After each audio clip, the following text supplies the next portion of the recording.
कापसे अपक्ष उमेदवार कराड नगर परिषद नगरसेवकसाठी आणि नगराध्यक्ष पदासाठी मी इलेक्शन लढवण्याचे कारण म्हणजे मला नगराध्यक्ष व्हायचं नाही किंवा मला नगरसेवक व्हायचं नाही।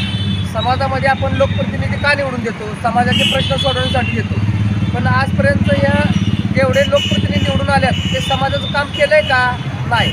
इलेक्शन आलं की तेवढाच गाजाबाजा होतो, इलेक्शन झालं की ते सगळे बंद करून 4.5 वर्ष झोपी जातात। परंतु समाजाला कळलं पाहिजे की आपलं मौल्यवान जे मतदान आहे ते आपण मौल्यवान मतदान कुणाला केलं पाहिजे, जो समाजामध्ये जडतो 5 वर्ष। उदाहरणार्थ माझ्यासारखा, माझा चहाचा स्टॉल आहे, माझ्यासारखे अनेक असे सामाजिक कार्यकर्ते समाजामध्ये काम करतात। जो समाजामध्ये काम करतो त्याचाच अधिकार आहे इलेक्शनला उभा राहण्याचा। इलेक्शनला म्हणजे काय आहे? लोकप्रतिनिधी। लोकप्रतिनिधी म्हणजे काय? समाजाचे जो प्रश्न मांडतो सोडवतो त्याला लोकप्रतिनिधी म्हणतात।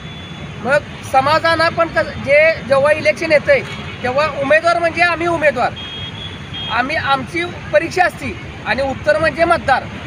जे आम्ही उमेदवार उभा राहतो ते मतदारांनी व्यवस्थित बघून जर मतदान केलं तर येणारी पिढी गोरगरिबातली पण इलेक्शनला उभा राहू शकते।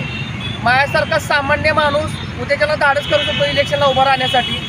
जर असं झालं तर कराड शहराचा विकास होईल, जिल्ह्याचा विकास होईल, राज्याचा विकास होईल आणि देशाचा विकास होईल।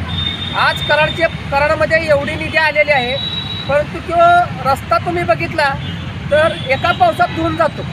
कालच एक ज्येष्ठ आम्हाला सामाजिक कार्यकर्ते सांगत होते की पूर्वी रस्ता एकदा केला की 5 वर्ष बघायचं काम निघत नव्हतं, पण आज रस्ता असा आहे की 6 महिन्यातच धुवून जातो।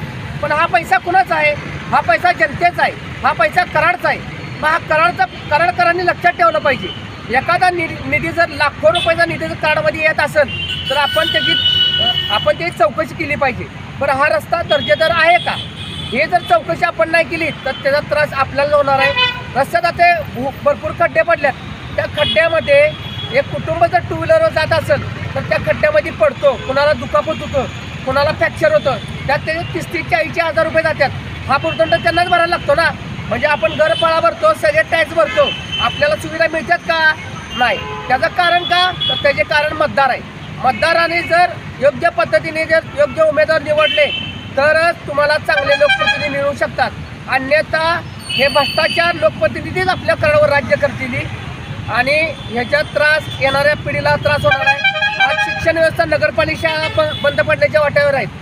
आज जे प्रायव्हेट शाळा असतात ते जोरात चाललेले आहेत, पण प्रायव्हेट शाळेमध्ये योग्य ते शिक्षण मिळतं का? अजिबात नाही। आज गरीबातला गरीब माणूस, उदाहरण ऊस तोड घ्या, ऊस तोडी कुठले जरी असले तरी आपले बांधव आहेत, लहान मुलं त्या ऊसामध्ये बसतात आणि ते आईवडील ऊस तोडतात। म्हणजे आज आपण आई सावित्रीबाईंची जयंती करतो, नुसती जयंती करून चालणार आहे का? अजिबात नाही। तर खरी श्रद्धा आई सावित्रीबाई यांना श्रद्धांची कधी राहणार? अखंड म्हणजे अखंड कराड शहर असू दे, राज्य असू दे, या राज्यातले लोक, गोरगरीब लोक जेव्हा शिक्षण घेतली, जेव्हा सगळ्या डिग्री घेऊन पुढे गेली, तेव्हाच आई सावित्रीबाई यांना श्रद्धांजली वाहणार आहे। म्हणून आपल्याला एक विनंती आहे की सुज्ञ होऊन मतदान करा। जो माणूस पिढ्यानपिढ्या निवडणुका लढवतो त्यांना कृपया घरात बसवायचं काम करा। धन्यवाद।